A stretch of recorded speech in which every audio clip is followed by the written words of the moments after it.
Ma' 'na rhywbeth i weld, rhywbeth newydd i weld dros bob tro ydych chi'n troi cornol bron iawn. Mae o'n amrywio o mynyddoedd i môr i jyst bryniau. Ma' 'na rhywbeth newydd i weld bob tro. Mae'n lyflu. Os ti'n gwachod y steps ar dy watch, mae'n briliant am hynna. A mae 'na lot o wyrddni a lot o bryniau i fynd i fyny ag i lawr. Lot o exercise. A mae o'n dda i'r meddwl.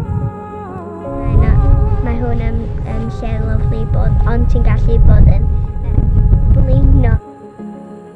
Dwi'n meddwl mae pawb yn mynd i enjoyo fo ac gael fresh air ac rhedeg o... Mae o'n le newch chi fod yn rhan o natur. A mae 'na rhywbeth i weld i bawb yma.